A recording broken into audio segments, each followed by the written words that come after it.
Hi, everyone. Welcome to our last session of the Understanding 3 conference. It's my great pleasure and privilege to welcome Silviu Velica um, to talk to us.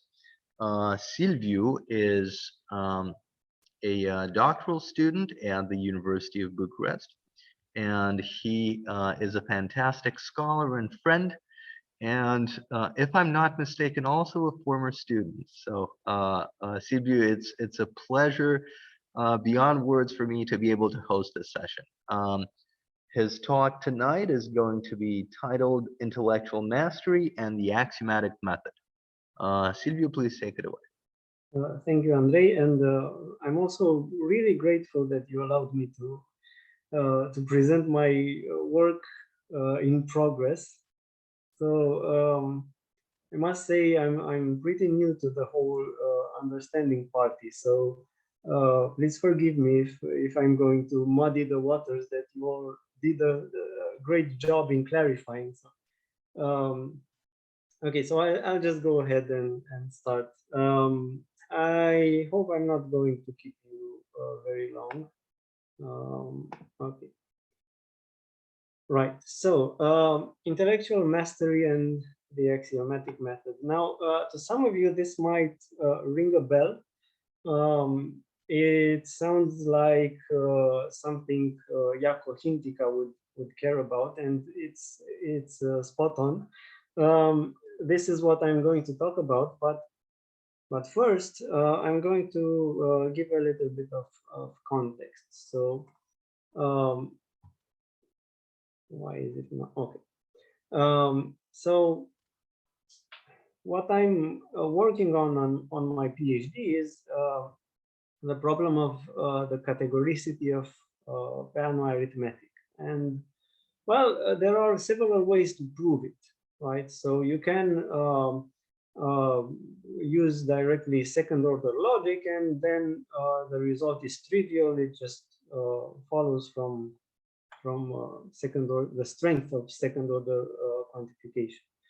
But as you probably know, many logicians object to adopting second order logic. So, and this is a general concern in the logical community. So, a lot of these, especially meta theoretical results, are sensitive to the underlying logic. So, if we are going to use first order logic, we are not going to have any categorical theory with an infinite domain, right? So categoricity, to give a short definition, means that a certain axiomatic system is modeled by a specific structure. A specific structure understood as an isomorphism type. So all the models of the particular axiom system have the same structure, are isomorphic to each other, right? So the concern often is not how exactly are we going to prove a categoricity result. So there are a few recipes out there, right? So if you don't want to go to second order logic, you might as well, for instance, use Hertig's quantifiers. There are exactly as many x's as y's. Well, this sort of solution has been criticized for being just a formal derivation. So we assume a lot of stuff we should be justifying, and then of course the results we are looking for are easy to find. So a general concern is how to justify our use of specific logic, right? And it seems that an account of understanding which points to a certain logic would be a good candidate to show that formal results in that logic are significant in a deeper sense, right? So not just formal derivations, not just play with symbols or mock models. So this is the larger context. Now, if you are familiar with Hintika's claims about logic, well, you might know that Hindika is not extremely clear at all times. So it seems that he often is either very extremely vague in what he's actually saying about um, the things he's talking about, or he ends up giving a very formally committed explanation. So he seems to cash out some pretty good insights in very specific technical terms, which I'm not quite comfortable with. So I hope you can help me understand better what is going on and how we can use Hindika's insights. So let's get to it. Now, Hindika says the following thing. So an axiom system is descriptively complete if its only models are the intended ones. So there might be several non-isomorphic intended models, but as long as our axiomatic system only captures those models, it's descriptively complete. If there is only one such model up to isomorphism, then descriptive completeness means categories, right? So then he says the following. So if a mathematician has reached a descriptive axiom system, then he or she has reached an intellectual mastery of the range of structures that are exemplified by the intended models of T. The mathematician has separated these structures from all the others and expressed what is characteristic of them. And this idea of expressing what is characteristic of certain structures is going to be quite important later on. So then he goes on to say things like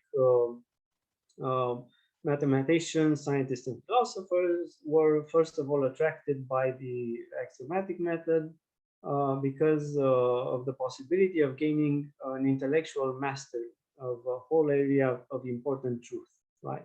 So a complete axiom system, complete in the sense of descriptive completeness, means was a means of reaching that mastery, right? So if you want to really understand an area of important truth, what you can do, it might not be the only way, but one way Hindika claims this is achievable is to find a descriptively complete axiomatic system. Now, what exactly is intellectual mastery? Well, first of all, now descriptive completeness presupposes that we understand the sentence model relationship. So it is essentially a semantic notion. But this, he says, Hindika says, we need to master in order to understand the meanings of our sentences in the first place. So if we understand the language, the meanings of sentences, we already understand the relationship between the sentences and the model, right? Next, understanding a quantificational language, which is basically any logic stronger than propositional logic, means mastering the language games that give quantifiers their meaning.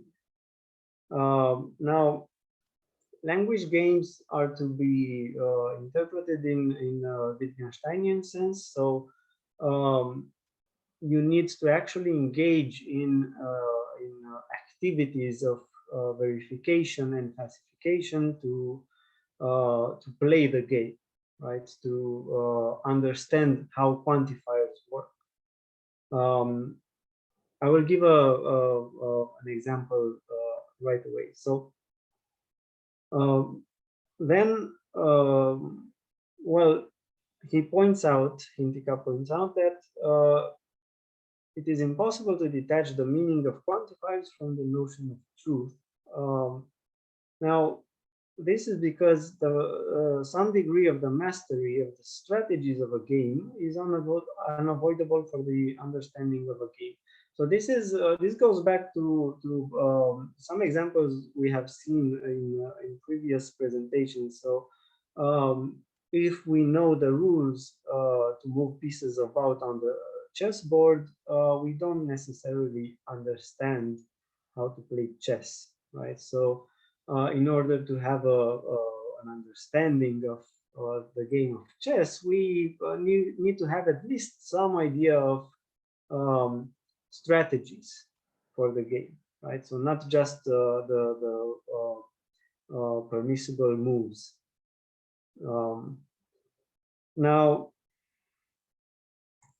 the basic structure of Hindika's, I don't know what to call it. It's not really a theory, I think, because it's not very well articulated, but the structure seems to be something like this. So intellectual mastery of an area of important truths is reached by a descriptively complete axiom system, which presupposes mastery of the simple model relationship, which is basically mastery of the language games, which give quantifiers their meaning, and further on even logical propositional operators, for which mastery of the strategies of a game is unavoidable, right? So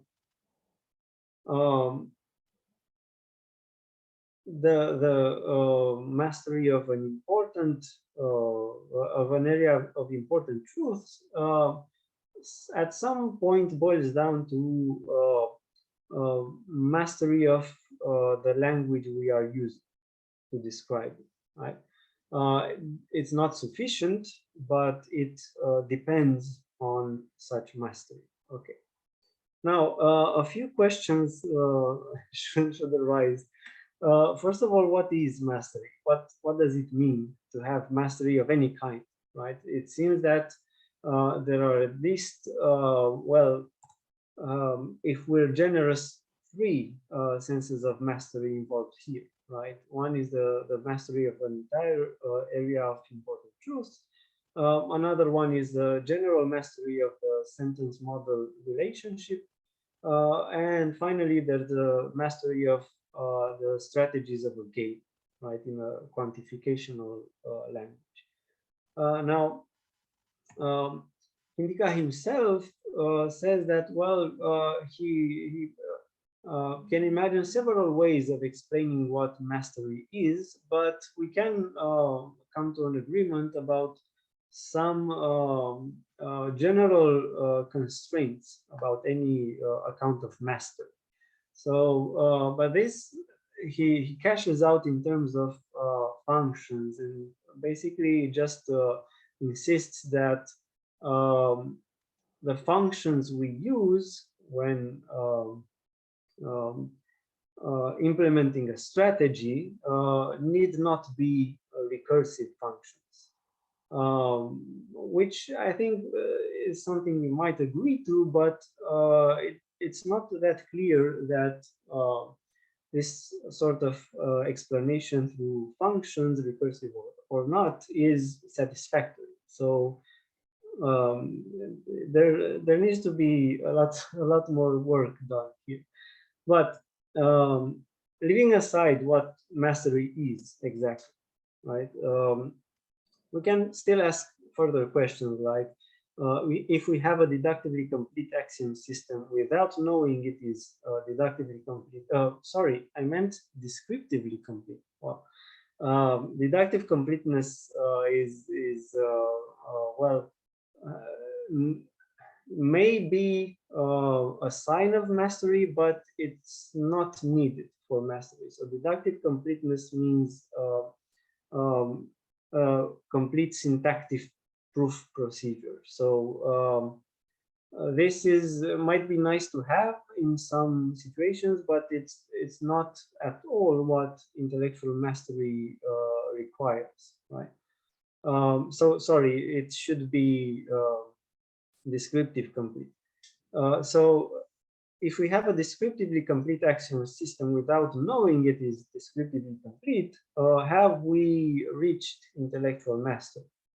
Now, this it might sound a bit strange, but imagine that someone is trying out different axiomatizations of an important set of truths, but fails to see that one of them is descriptively complete while others aren't, right? Well, it's pretty obvious that that person hasn't yet reached intellectual mastery.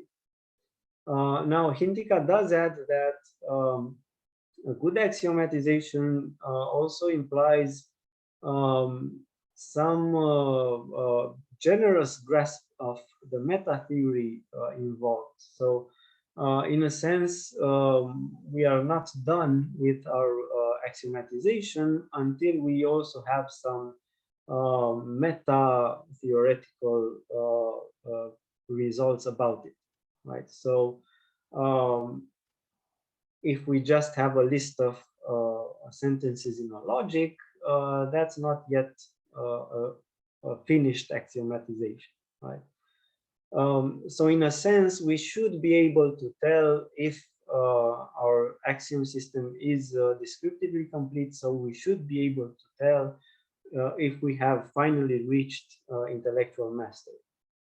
Now, does learning a complete axiom system in this sense amount to gaining intellectual mastery of its models?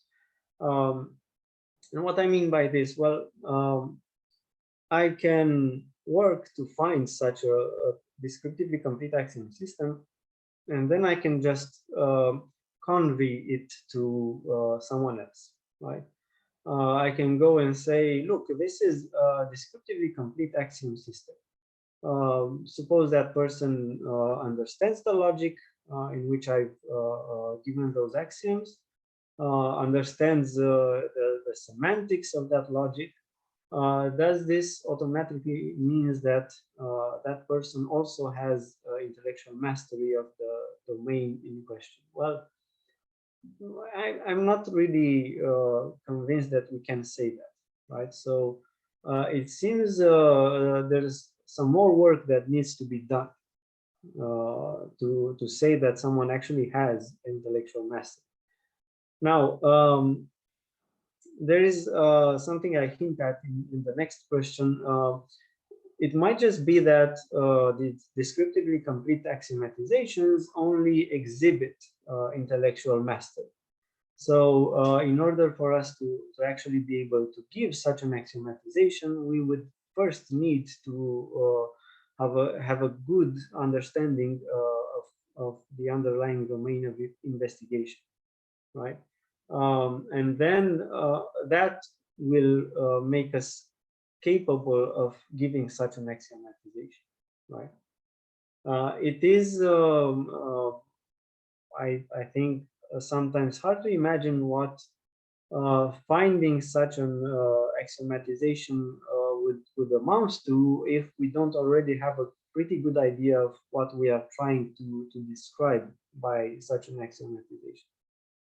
And finally, we can look at intellectual mastery from at least 2 points of view.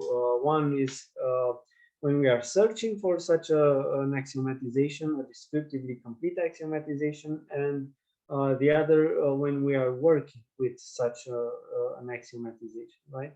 So I think it's pretty clear that just having a descriptively complete axiom system is not the end of the story. It is not a finished intellectual mastery of a domain, right? We need to be able to work in that axiom system, right? To prove theorems, to um, extract consequences from it, and so on, to find maybe applications and so on. So these are initial questions. Now, there is something that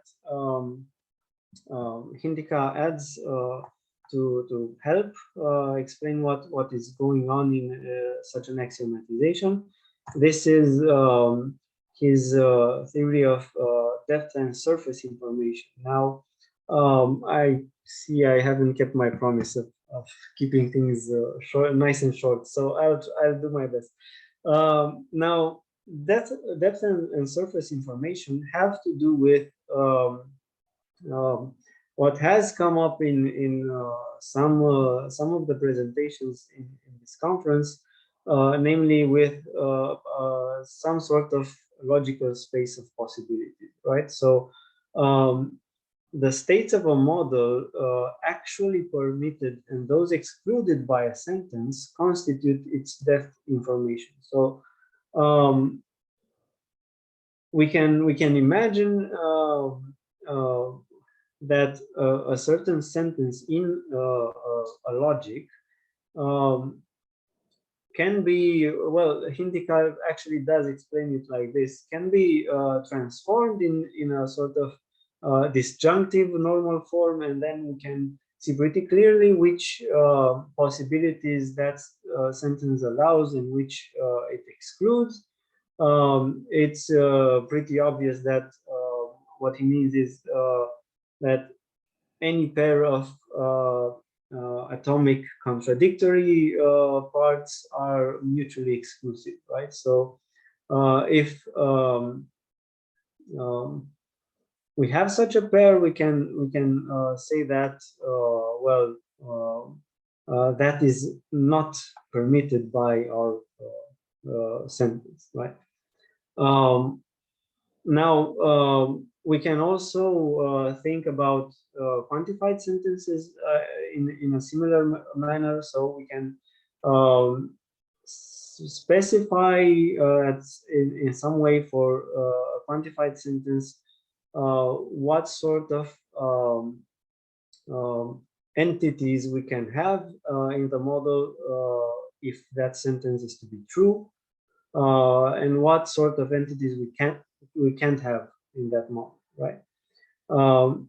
Now, the states of a model which can be immediately seen to be permitted or excluded by a sentence constitute its surface information. Now, you can see that when we are actually interested in the logical consequences of a sentence, we are primarily interested in the depth information of that sentence, right? The surface information, well, in the last quote I gave on this slide, Hindika claims that surface information is as objective as the language that is being used. For at least qualitatively speaking, the notion of surface information is determined by that language. In what sense? Well, in the sense that we can actually see expressed in the language what states of a model are permitted and excluded by a certain sentence. So if we see, let's say, not A, then it's pretty obvious that the state A is excluded by that sentence. Now, the surface information of a more complex sentence is not as rich as the surface information of simple sentences such as not A, right? We can still immediately notice some states that are permitted or some that are excluded, but In most cases, we won't be able to immediately tell just from the expression of that sentence what exactly is permitted and excluded, right? So in this sense, surface information is objective, but it's not, basically, it is distinct from depth information, right? Now, valid logical inferences do not increase the depth information, but purely logical inference can enhance one's surface information. So by passing from a certain sentence to a consequence of that sentence, we might gain some surface information in this sense. We might be able to see more of the states that are actually permitted or excluded by that sentence, right?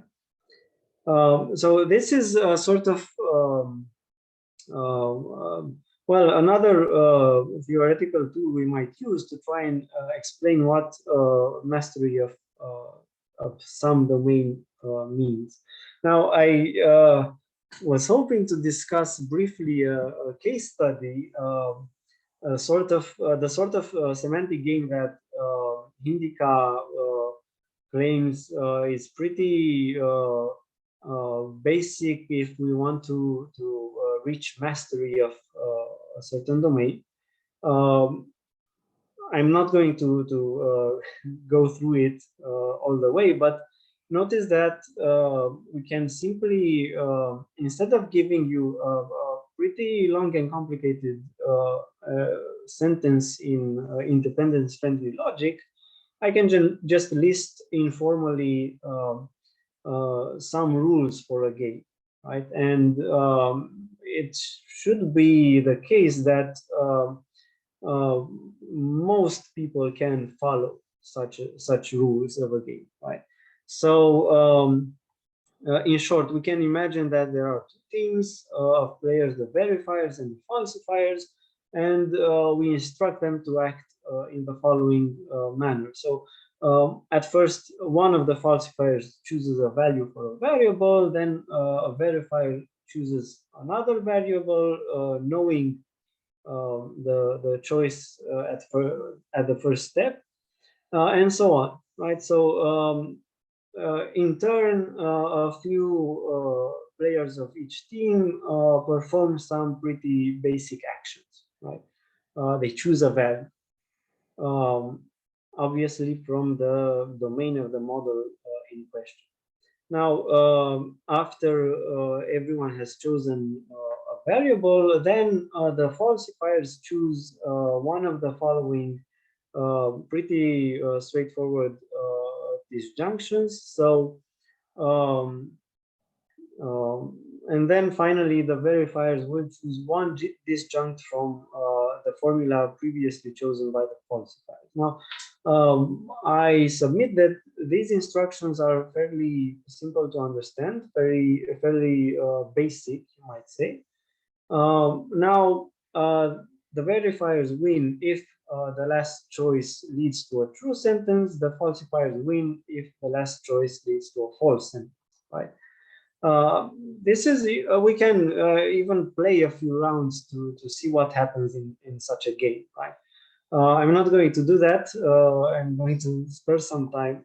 But now the question is, the more interesting question is, can we find a strategy for either team? Can we specify a way for the verifiers or the falsifiers to always win this game, right? Now, how exactly would we go about answering this question? Is there a strategy for the verifiers or for the falsifiers? Suppose we are working in the standard model of arithmetic, right? Now, it seems that we need to actually engage with the problem, right? First of all, knowingly, we need to master the syntax and semantics of the logic of the game, of the formula, right? We need to engage with the problem actively. We need to try out different partial solutions maybe. And then we need to tease out more and more surface information, right? For instance, if we take a good look at the rules of the game, we can tell that the B formula here says that, well, if the strategy for the verifiers would only have them would always have them choose something other than 0 for their variable y, then the falsifiers can always win by choosing b and an x that is 0, right? So we can find various supplementary conditions which notice that are not going to enhance our depth information. That is something we are trying to get at, but is going to pull to the surface more and more conditions for the possible strategies, right? So also, I've been thinking, seeing Michael Lynch's presentation, that this process, right, trying to prove that some team has a strategy, um, fits very well to with his account of coming to understand. Right, it's a creative process. You have to actually use your imagination to think about what would work, what wouldn't work, right? It's valuable in a pretty clear sense. It's how we get to prove, right, something.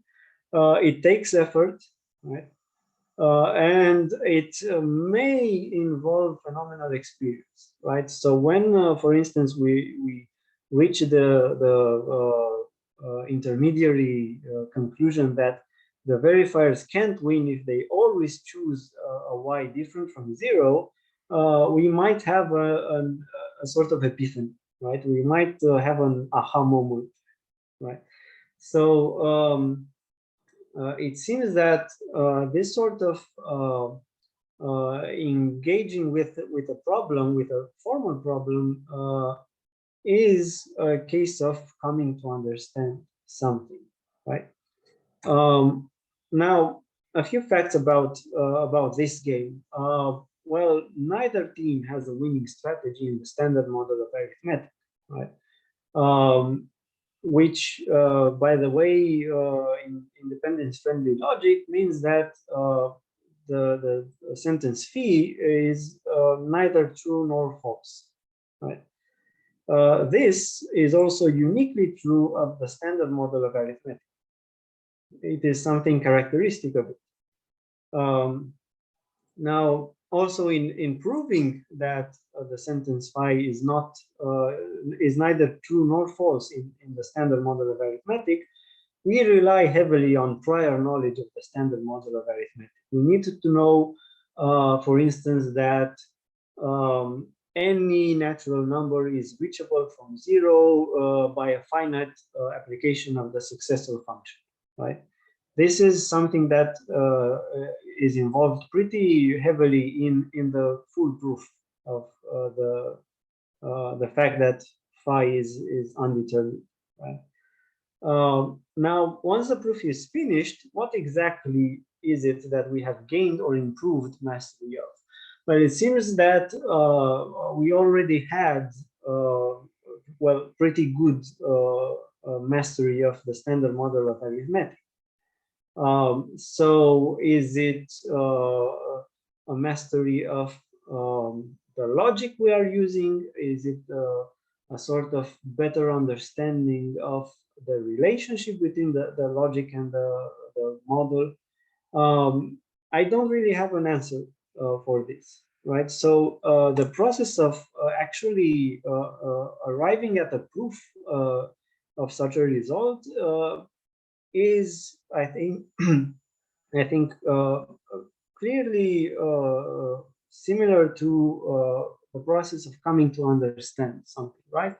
But it's not just when we finish the proof, it's not just that we gained some piece of knowledge, like, well, now we know for certain that neither player has a winning strategy, right? This is something that someone else could have told us, right? But actually putting in the work of constructing the proof uh, should, I think, count as a sort of, well, improved mastery of something, right? It seems a bit strange to say that now I know more about the standard model of arithmetic. It seems more like now I have a better grasp of the formula phi.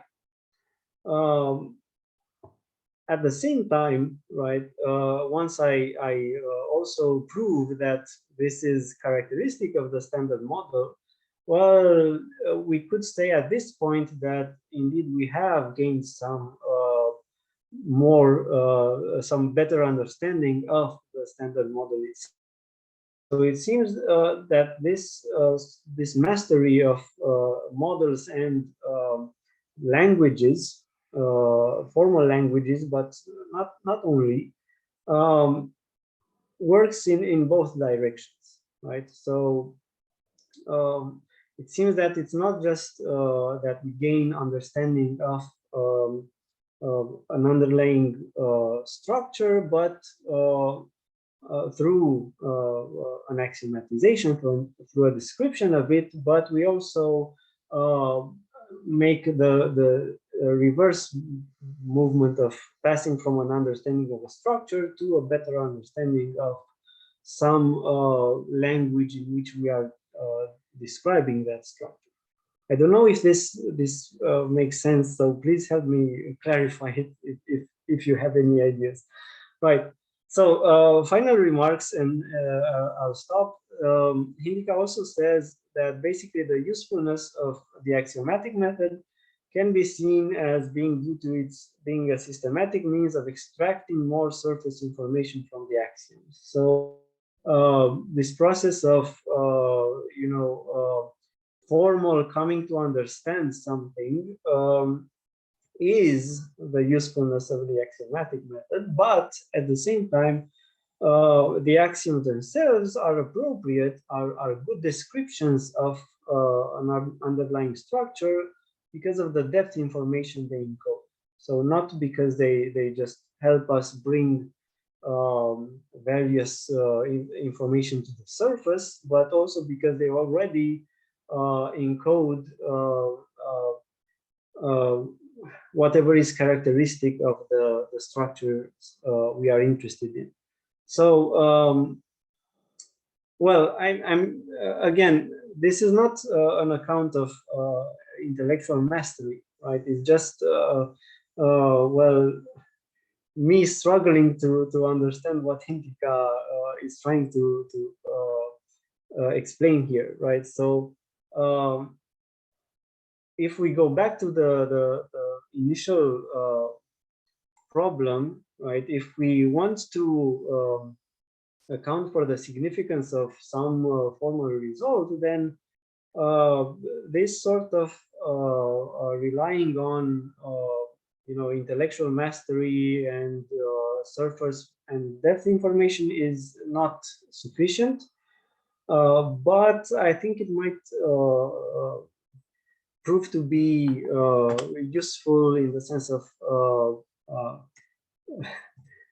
well, at least broad guidelines to a better account of such understanding. Right, so I think I'm going to stop here. Please let me know if you have questions or comments. I'd be really, really grateful for any kind of feedback you have. Like I said, this is still very much work in progress, so please don't refrain from commenting. Thank you. All right. Thank you so much, Silvio. This has been absolutely illuminating. Everyone, I think, joins me in using the applause button. And I see we already have a first question from Magia. Magia, please go ahead. Yes, thank you. I do have questions more than anything else. So I think the first question, and this relates to my ignorance about Hintika's a special standpoint in philosophy of mathematics, but I was wondering what is the relation that is expected to occur between these axiomatic methods and the mathematical realm, or the domain that they are modeling, right? Because one of the main consequences for that is that because it's not very clear how to interpret the debates from the literature and understanding that are mostly related to with empirical sciences in the logical or the abstract sciences, such as mathematics, then we can have the problem of not really knowing what the content of the understanding is going to be here. And that is the reason why it is so important to determine which is the actual domain that it's being understood. Not necessarily, it doesn't seem to me that the axiomatic methods or any of these type of proof methods are going to be able to be understood in themselves, but that we are understanding a different phenomenon or a phenomenon from mathematics through these methods, right? So, and I was wondering which is the type of commitment that he has with, for instance, classical logic, because then you can say, oh, you can only understand through axiomatic methods certain types of logic, such as classical logic, but the other ones you might be able to manipulate, but that wouldn't mean to have understanding. So I don't know if this makes any sense, but would have something to do also with the epistemic commitments that are exhibited in Benacerraf's dilemma and things like that, right? And the second thing that I was wondering is the state or the level in which proofs are. When you were talking about proofs, I got the impression that proofs are not necessarily a way to achieve understanding, but a way to exhibit that you have understood. So that is something that is present in literature as exemplification, for instance, in the case of Catherine Naudin.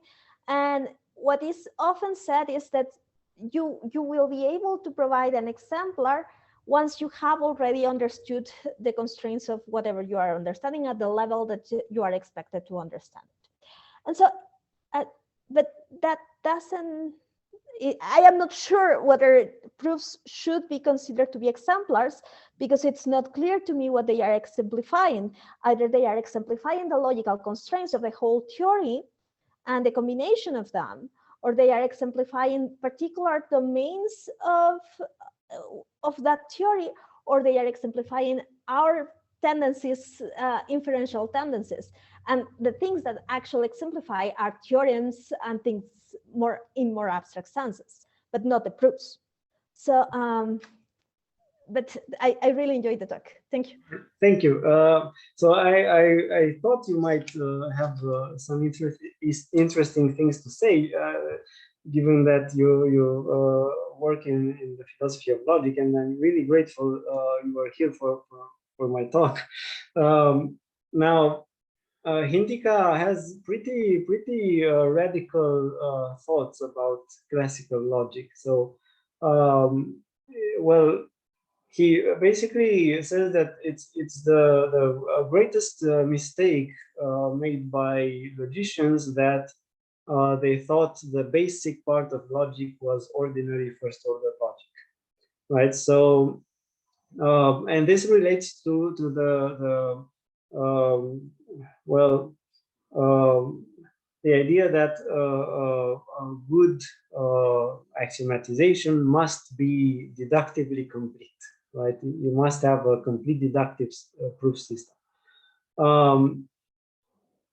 Basically, what Hindika is trying to replace this image with is a sort of understanding of logic that kind of steps away from purely Tarskian semantics. So, what happens in ordinary Tarskian semantics? Well, you have some linguistic structures. You have some interpretations for them, but that's about it, right? So either a certain sentence is true or false in a certain model. Now, for Hintika, understanding, and this is something I didn't really go into because well, it would have taken a lot more time. Well, understanding is so presupposes actually engaging with a sort of language game. So actually, you know, playing, making moves in such a game, right?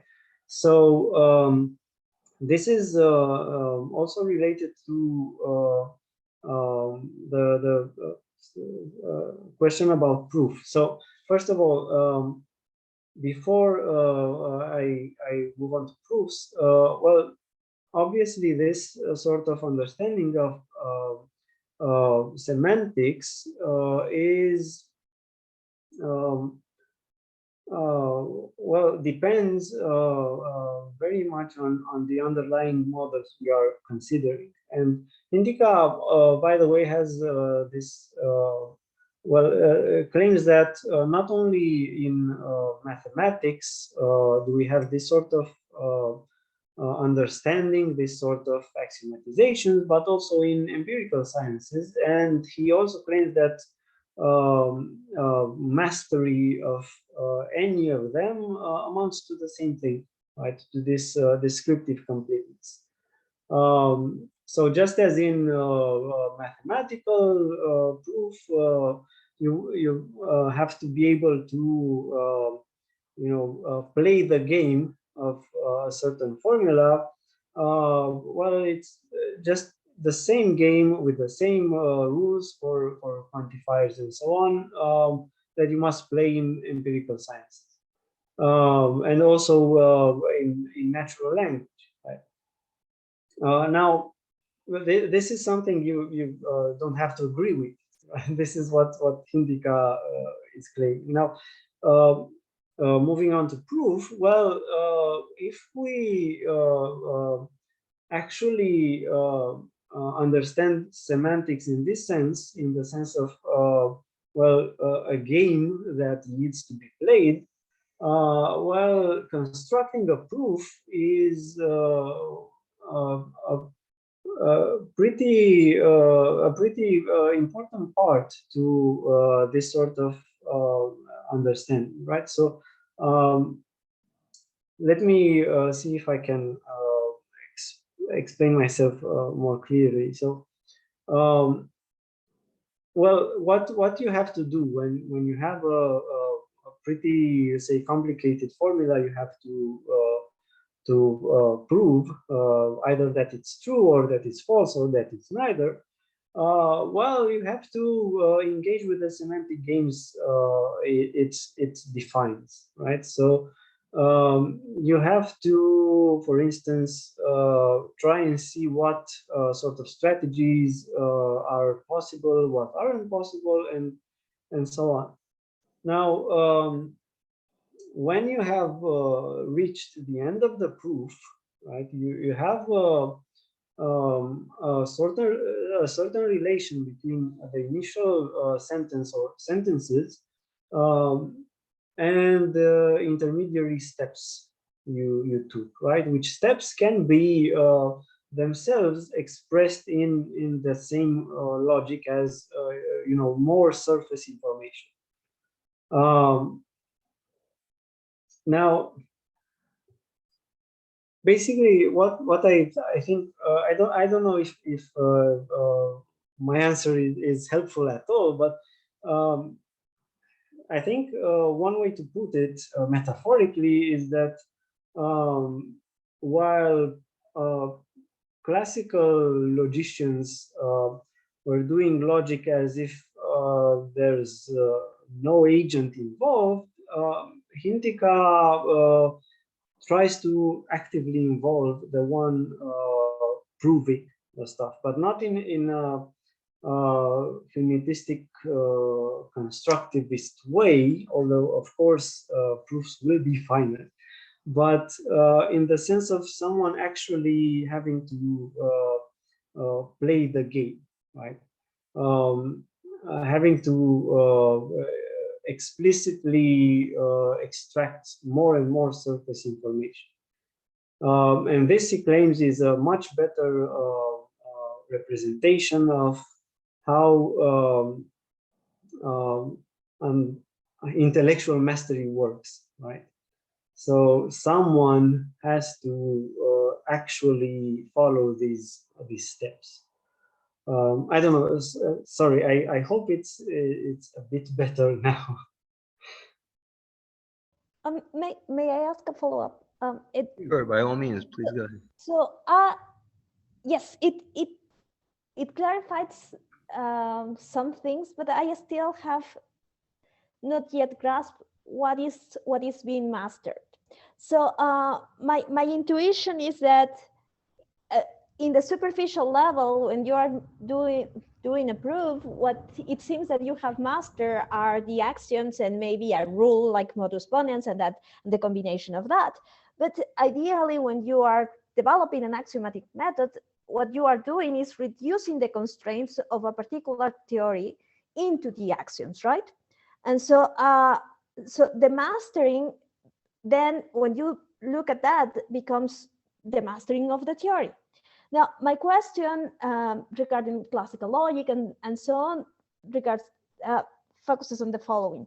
So in scientific understanding, there is a huge debate regarding the content of understanding. And because it seems that there are certain cases that look like understanding, but if you focus on what is being understood, then you realize that some falsehoods are involved, and traditional views wouldn't agree on falsehoods being involved in the content of understanding or incomplete information and so on.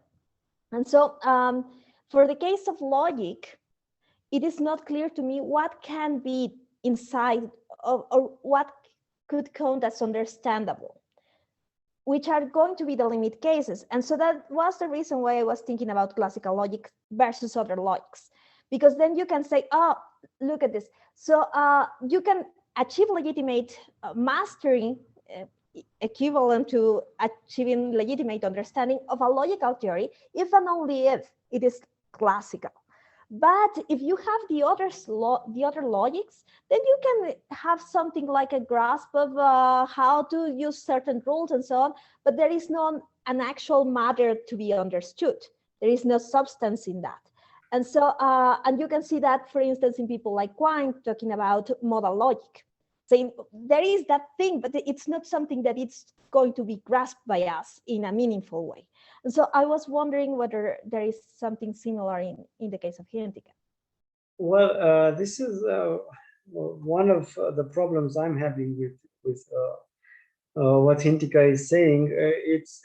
I think it's not at all times clear what exactly is being mastered, just as you say. So I'm sorry if I passed on that ambiguity. But I also thought of something like this. Well, mastery of a certain structure would presuppose maybe being able to understand what or to find out maybe what sentences are true and which are not true in that model.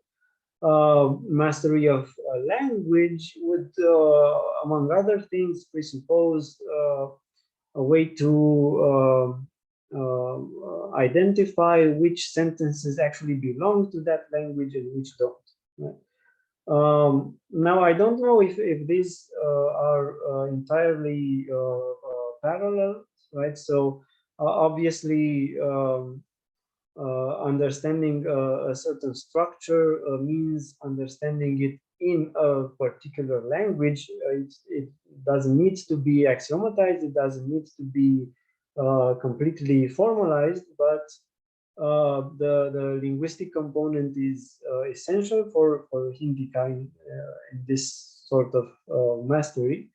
But again, it did seem to me that there has to be some sense of mastery of the language, um, um, so that well, we can make sense at least of some of these claims. And well, mastery of the language would mean mastery of the language games, which means mastery of some strategies, which well, are in the end to be explained in sort of I don't know, being able to actually find the winning strategy for a certain game defined by a certain sentence, right?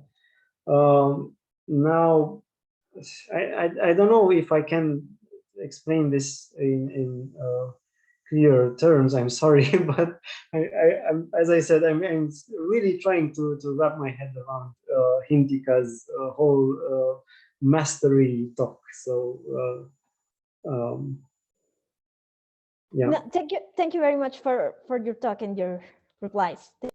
Thanks for your questions. You actually have pointed me in some interesting directions, so I'll think about that.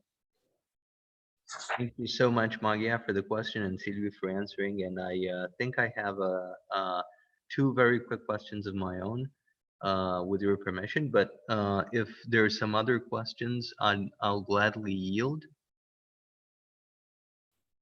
So one quick question I had, and I found this nifty quote that I'm going to give.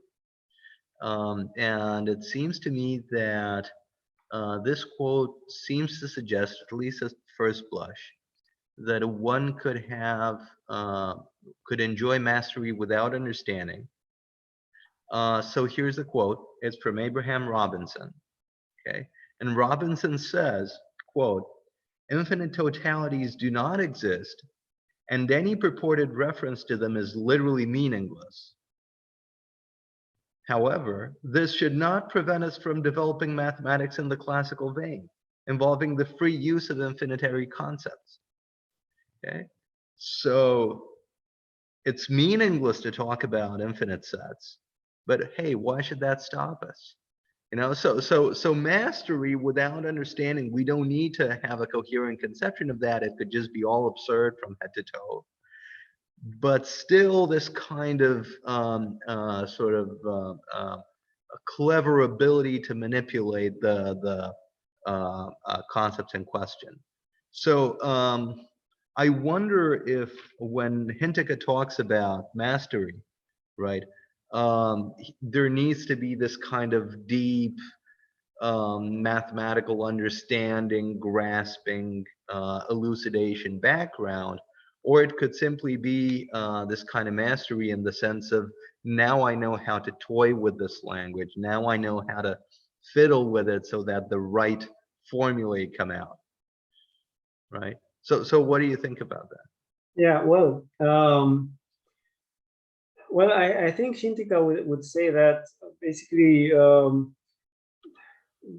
mastery doesn't reduce to this sort of skill of playing around with formal constructs, right? So he insists, and basically this is I think most consistent aspect of his talk of mastery. He insists very often that mastery is to be understood model theoretically, meaning as a relation between some language and some structure, right? So you need to have some sort of reference there. Well, if terms are literally meaningless, and then you just play around with some formal constructs, well, you can't, I think, talk about mastery in that, in the same sense, at least, right? So this is one point that Hindika actually makes clear, that mastery is this sort of Um, uh, Actually, I think in the first quotes I gave, right? This kind of mastery, he says, is in the last analysis mastery of the models of the axioms, right? So yeah, you need to have structures and reference in order to have this sort of mastery. So it's purely syntactic proofs are can exhibit this sort of mastery, but only because we have previously shown them to bear a certain relation to a semantic consequence relation. And then, of course, we can say, okay, so because of this relation, we can now just prove syntactically whatever we have to prove. Right? But apart from that, just playing with signs wouldn't be this sort of mastery. Right? Good. Thank you so much for that. And I think this sort of ties in with what was my second question, and this is even less baked, if I should put it that way. So I wonder. We've had a couple of talks earlier in the conference about the Augustinian versus the Wittgensteinian ways of looking at how natural language works, for instance. And I wonder in this respect how seriously we're to think about the appeal to game theoretic semantics. So clearly, theoretically it's impeccable, but the question is, should we just consider that as some way of dramatizing something that could be represented by functions alone in this kind of purely representational fashion, as with Augustine, for instance, or should we take the game theoretic bit seriously and um, um, um, in some ways seek to displace this sort of representational or translational approach to semantics and think of it rather as something in the making, something that depends on verification or rebuttal, something that is of necessity dynamic, perhaps dialogical, and so on and so forth. So, and this precisely because, there was this kind of sentence model connection that you pointed out a couple of times, right? So, and this is just by way of trying to understand how mastery does relate to understanding. So how, yeah, I'm just going to stop there. So I wonder what you think. Well, at least Hintika clearly takes this game theoretic semantics part seriously. So he claims that this is the best way to think about actual thinking and language and so on. Now, I think there is at least some merit to the idea that the speaking, thinking agent should play a certain part in a specification of meanings, right? So we usually, as Hintika says, play the part of verifiers. Right? We try to see, we try to make our sentences true. Now, the fact that these relations can be represented in a different sort of logic, well, yeah, of course, this is Hintika would say probably pretty insignificant, right? So this is we can toy around with various systems. We can use a Tarskian semantics if we want. It's not an obstacle in this sense, but similarly to what Professor Dumitru said in the first talk, the mother tongue is actually game theoretic. This is what Indica would claim, right? So the way we understand first order quantification is through sort of this sort of language games, right? So not a purely Tarskian interpretation. Now, I don't know. It might be that it comes down to what sort of linguistic and logical intuitions we have, and then it would be a pretty useless debate to have. But the insight, I think, is pretty interesting, and maybe we can try to take it into account, right? So agents do play a role in a specification of meanings. So I don't know. So that's absolutely fantastic. Thanks so much. And if I may, I don't want to abuse anyone's time, but I have a very brief follow-up. So um, how are we to reconcile the thoughts?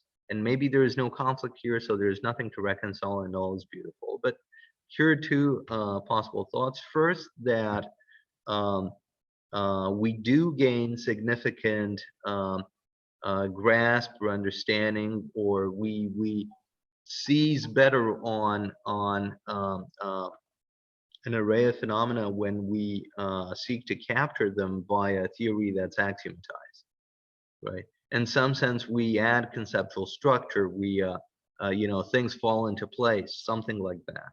This is the first line of thought. Second line of thought, well, we could provide several axiomatizations for several of these fields.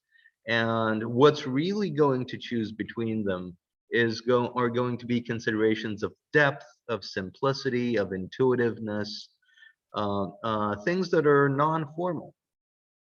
And so how are we supposed to put these two things together? Is there any tension between them? Is there any difficulty there, or do they sit together quite comfortably? Well, I'm not aware if Hintika explicitly addresses this issue anywhere, but well, I mean, if so, take this idea of expressing what is characteristic of a structure, right? Well, then we have the following criteria. If an axiomatic system expresses or is capable of expressing the same characteristics of the structure it's about as another axiomatization, then it doesn't really matter. They basically offer the same sort of mastery, although the surface information might differ, right? If, however, a certain axiomatization is capable of expressing some more characteristics of a structure, then it's simply better. Now, I don't know if, if two axiomatizations are both descriptively complete with respect to the same structures, well, it's kind of hard to imagine what one could express more than the other, right? I don't know. This would have to be spelled out, right? So yeah, I don't really know if it's.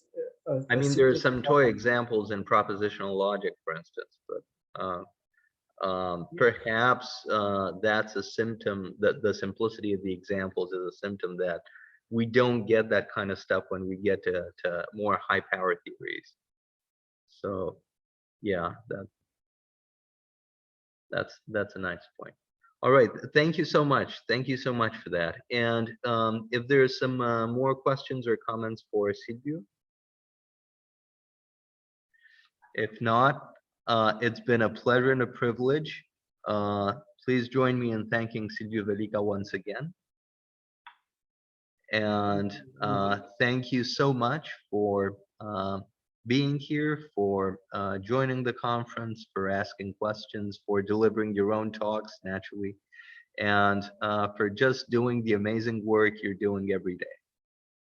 Thank you again, and have a good night. Thank you so much, Andre, you for So, organizing the conference, and wish you all the best to all of you, and hope to see you somewhere. I very much hope to see you soon, and perhaps hopefully face to face. Yeah. Okay. Have a good night. bye. Take care. Bye. Good night. Bye bye.